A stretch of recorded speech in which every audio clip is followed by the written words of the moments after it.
Hey guys, it's Postmodern Serial, and I have a plus 10 Brave Edelgard now. I want to thank all the people that showed up to the summoning stream.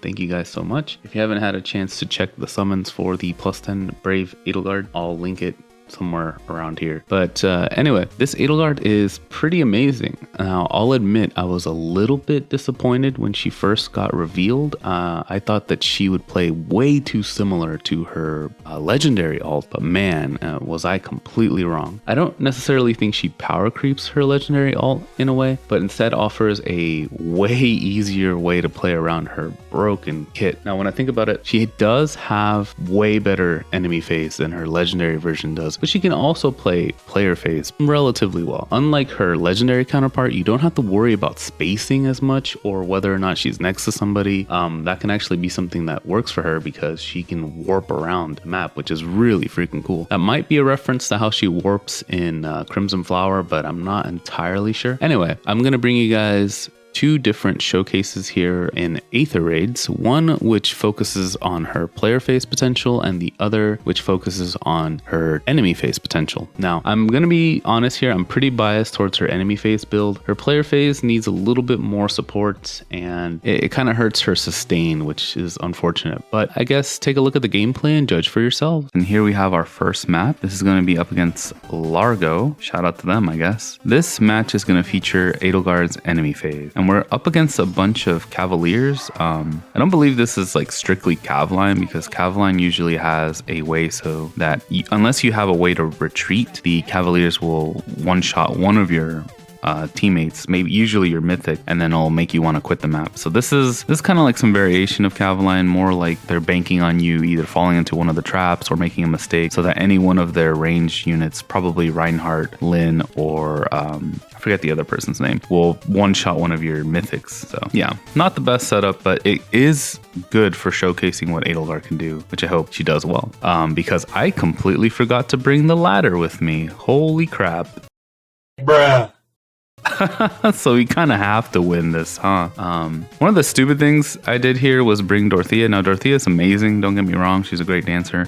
And Tamari is an amazing weapon for her. But Milla already has sudden attack, so we really didn't need to bring Dorothea with us. She's just there to look nice, I guess, now. Fjorm is bonus unit plus reposition, basically. Peony, I don't know. I felt like Peony would be more useful than Air. Not sure if that was the right call in the end, but we'll see, okay?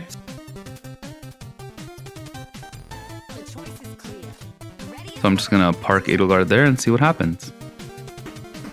Yes.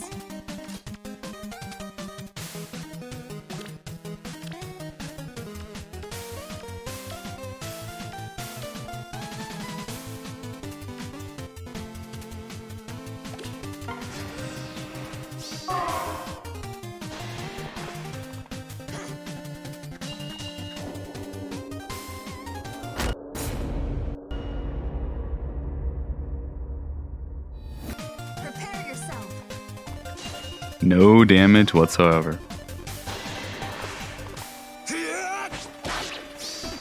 No mercy. You would become my prey. Draconic Aura is such a good skill. I mean, you can do 3 damage with it. Alright, that was pretty freaking awesome. We literally just left her there. In a lot of ways, this Edelgard reminds me of Brave Ike or Fallen Leon. Like a weird hybrid of the two where she has damage reduction, but she is melee instead of range. So kind of cool. Not sure if this is healthy for the game, but I like it.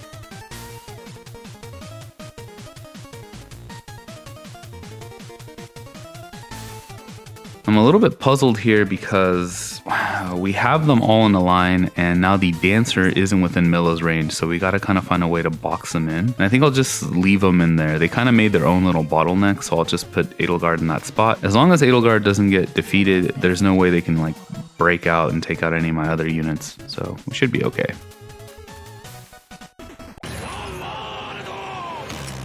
And we got Gravity Trap. Wow, that kind of sucks. I mean, it still works because this is supposed to showcase Edelgard's enemy phase, so us falling into the Gravity Trap is totally fine.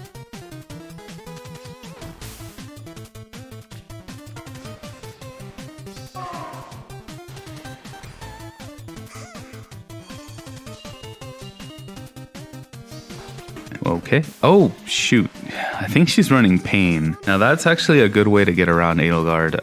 Obviously, you can get around Edelgard a lot of different ways. You can just one-shot her or use like Armor Slayer, no follow-up, something like that. She's not an invincible unit. She's just good. This video is not to show, oh my god, she's busted. She's invincible. No, she's just really good at what she does. She's an armor axe who can tank relatively well. Okay, that might be selling it a little too short. So the thing is, if I say she's good, someone's gonna say she's not. And if I say she's bad, someone's gonna say she's broken. So there's no winning with the Fire Emblem community. I'll cut my own path. All right, Reinhardt just yeeted himself. His Dire Thunder did like basically nothing. That does leave my Dorothea in range, which is kind of dumb of me. Whoops. I do want to get those stamina pots or Aether pots, so I gotta kind of find a way to tank this healer. The healer is always the final boss, it seems, both in my videos and in Pythi's videos. Yeah, see, the thing is, like, I don't really have to worry about her too much because she doesn't do any damage on her own. Pain is a tank buster weapon though, so she can just chip damage my units to the point where they die. Like this, I bestow my blessing. Maybe this way.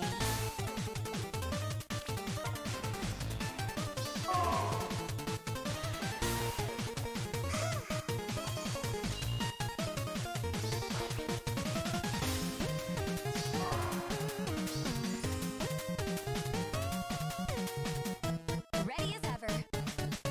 I gotta get Dorothea out of here because she's been hanging on to like no HP the entire fight. Just gonna go ahead and smite. Done. Nice. Okay, have Edelgard get one pot. Peony. Oh god, Peony. Peony's restricted to one movement because of the tactics room. So I think I gotta finish this early. I think, or I could probably wait another turn. Oh. Yes.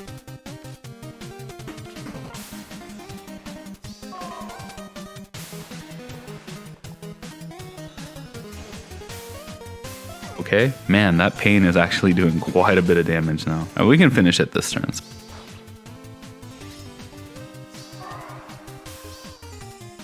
Tread carefully. So we'll have Edelgard get the little Aether pot, and then oh, what the? Oh, she's running Miracle, but it doesn't matter.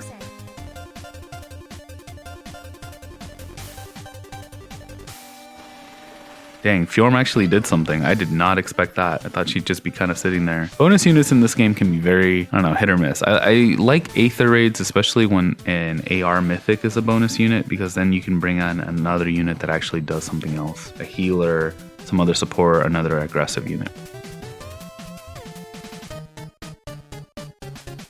All right, that was pretty fun. Now let's go ahead and showcase the player phase build. See you in a second. Alrighty guys, and here we are in the second match. This is to showcase Brave Edelgard's player phase. Our opponent is a name that I can't pronounce, so whoops. This build is just your standard Gale Force cooldown reduction. I brought along Valoria as her pair up because I felt like she needed to have a little bit more cooldown immediately. It brings her cooldown from 4 to 2. Then all she needs to do is hit once with her heavy blade. Now I realized that might be overkill because she already hits twice on initiation, so she'll actually have more cooldown than she needs. But I brought heavy blades just in case. Some of the units, a lot of skills now especially, have cooldown charge or whatever. Anyway, they make it harder for you to proc your skill, so we put heavy blade there just in case somebody's running guard or sturdy stance 3 or some other garbage like that. Now this map looks like a variation of the map we fought in the other match where we showcased her defense, but this one instead is the lava map, well, obviously, but it has less cavalry. It only has 2 cavalry and 2 infantry. Yune is just there for lift loss probably, and Ninian Dancer. I'm guessing, I'm gonna go on a limb here, I'm guessing they like Fire Emblem 7 and Fire Emblem 6, but I'm just guessing, can't possibly know. Okay, so I'm gonna line up Milla with Ninian just to make sure she doesn't move. The cool thing about this Edelgard is that she can actually be next to another unit. movement. So you don't, with the legendary one, you have to keep her as far away from other units as possible to get her 2-space movement. But with this one, they completely took that problem out of the equation. So if you felt like the other Edelgard was brain dead, this one is even more so. Okay, so a little bit worried about that Dark Shrine up there. It's targeting Edelgard's defenses, and even with this player phase build, she'll probably not knock out too many units. You might get 1 or 2 at the most. With legendary Edelgard, there's usually a chance to get at least 3 units out of the way and 4 if she gets danced. But with this one, the maximum is probably 2, unless she takes a lot of damage from Brave Roy or regular Roy, I guess. I'll probably be attacking Brave Roy. But if she takes enough damage from Brave Roy, we'll be able to dance her, and that'll give her a 3rd move. I kind of want to play it a little bit safe, and I'm probably going to go for that Dark Shrine. Yeah, let's just get that out of the way. Good morning. Pleasant dreams. Valoria is there. She also has Gale Force, so if Edelgard gets like in a lot of trouble, then we can kind of just swoop Valoria in there, throw her at one of the enemies, and hopefully she'll soak up a spot. Now, I want to point out this is another huge improvement on the previous Edelgard, Legendary Edelgard, because with that one, if you get an ally close to her, it shuts off her ability to neutralize follow-up attacks. So Wings of Mercy doesn't really work as well with Legendary Edelgard, but it works beautifully with this Edelgard. Tread carefully. Orders, please.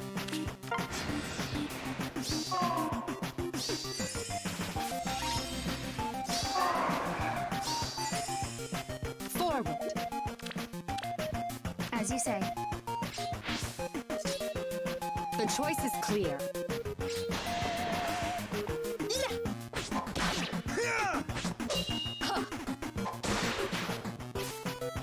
I'm gonna get a little chip damage in there from Savage Blow. Brave Roy did no damage, so that's kind of surprising in a way. But that's also not surprising. I'm gonna take care of Lysithea because Lysithea is way too...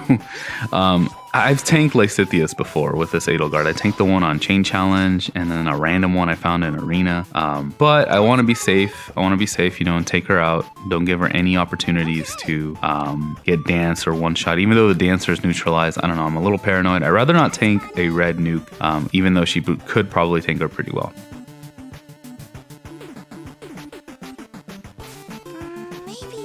I'm gonna go ahead and take out the other shrine just cause, and it would have probably made sense to bring Valoria in there, but Valoria's stats aren't nearly as great as Edelgard's, and she can't tank as well. So yeah, that was a good call. Running Mulagir and Sakei's Blessing is pretty silly. I know that she does more damage with other skills, but I can't stress enough that it's better to have her not be able to be countered by melee, because then this happens. Then Edelgard just comes and wrecks your team.